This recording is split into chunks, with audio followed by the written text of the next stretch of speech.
Hi, everybody. I'm Tony Masilis, Chief Content Officer here at GZERO Media. And obviously, the world is facing a number of converging crises right now. We cover them daily at GZERO.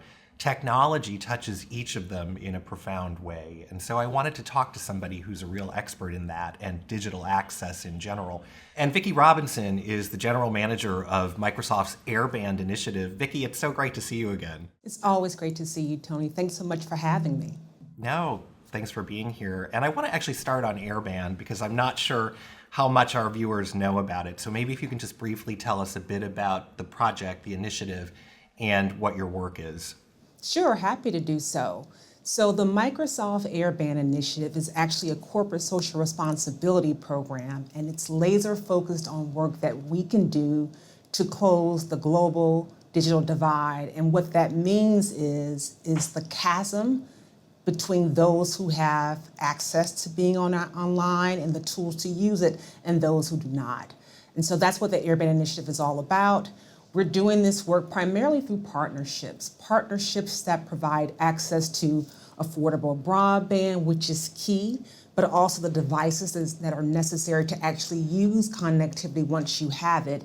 And then equally as important, the digital skills to use it. So it's a comprehensive approach, partnership approach around what we can do to close the broadband gap. And we have some commitments in this space to do this work, specifically to extend broadband access to 3 million people who are living in unserved rural communities here in the United States, and an additional 40 million people outside the US. And we've committed to do this work by July of 2022. And the great news is that we're well on our way to meeting those goals. So that sounds like a lot of people, and it is, but obviously the scope and scale of the divide, the gap, is much larger than that. Can you give us a sense of exactly how many people globally we're talking about, and even here in the United States, that don't right now have access to good, solid internet? You're dead on, Tony. While our numbers are ambitious, the problem is huge. While digital access is absolutely critical in today's digital world, the reality is that 2.9 billion people across the world, that translates into 37% of the world, are not online. And the overwhelming majority of that number reside in developing countries. So this problem, however, is not limited to those living in developing countries. Here in the United States, for example, according to the most recent government data, at least 14 million people lack access to high-speed internet. Further to that, we at Microsoft have data that suggests that the number could be actually lots higher. In fact, based on our data, which looks at usage of people being online and connected at high-speed internet speeds, the number could be as many as 120 million, which represents a staggering 1/3 of the US population. So you are absolutely correct, Tony. The problem is large and massive, and we really need to get our arms around it. This week, we're obviously covering the spring meetings of the World Bank and the International Monetary Fund, and a huge focus of the conversations are on the developing world and how badly they've been impacted by the past couple of years. One of the tools that the World Bank President David Malpass has recommended is digital access. Can you give us a sense of why that's so critically important? It's important, and the reality is that the pandemic and the war has shown the importance of being online, and for those who aren't online, what it actually translates into from an economic and social perspective. And so it is absolutely critical. When you think about what took place during the pandemic, for example, when we were forced to work at home and learn at home and get access to healthcare, not being able to do those things places an automatic limit on your ability to be productive and has major ramifications for our society. So I do believe, and many of us believe in this space, that digital access universally is critical for us. Headlines right now, you see things like rising hunger. Obviously, there's a war happening in Ukraine. There are conflicts happening in other places globally. How do you keep people focused on an issue like digital access when it seems like there are so many more immediate needs? Part of these things are taking place online and being able to be informed. And so taking a step back, the pandemic kind of forced us to be indoors and sheltering in. and really increase the level of digitization across the country, across the world, really. And so as people had access to that, and you're thinking about getting news and dealing with misinformation, a real way to do that is by being online. And so while there are certainly very pressing problems that present themselves today, this is a long-term issue that we have to get our arms around because it's not going away.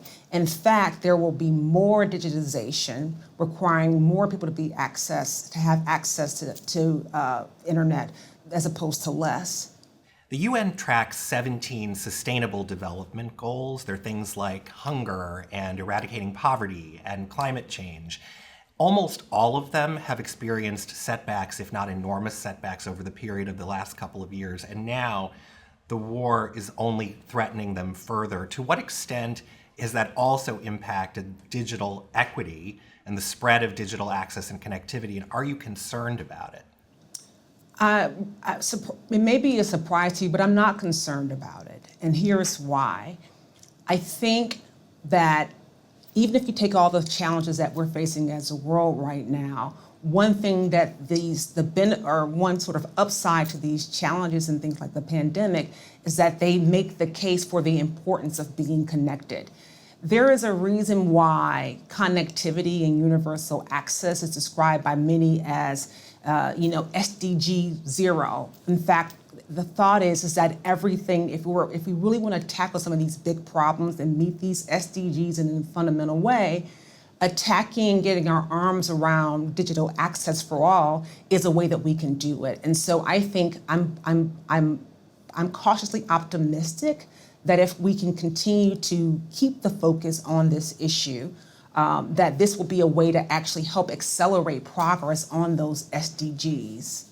Obviously, at every one of these global convenings, there's a lot of conversation about public-private partnerships these days. I think the question on everybody's mind is attaining connectivity takes building an electricity infrastructure. It takes hardware and software.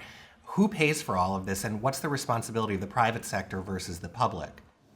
I think that it's not an either-or proposition, Tony.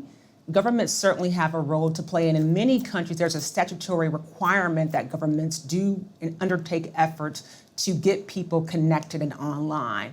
But the government is not the only person or entity on the hook here. There's also a role for the private sector, and that's why we at Microsoft are doing our part to address this issue head on, particularly given the fact that technology in a lot of ways has really accelerated digitization. And as a result, we believe that we bear some responsibility, not by ourselves and not Microsoft, not the private sector alone, but it's really coming together, private sector and government, to get our arms around this issue. Vickie Robinson, thank you so much for joining us. It's always a pleasure to talk to you. Same here, Tony. Thank you. Hey, everybody. I just wanted to let you know that our Global Stage series, produced in partnership with Microsoft, is Webby nominated. Head to the address below to vote for us, and thanks for watching.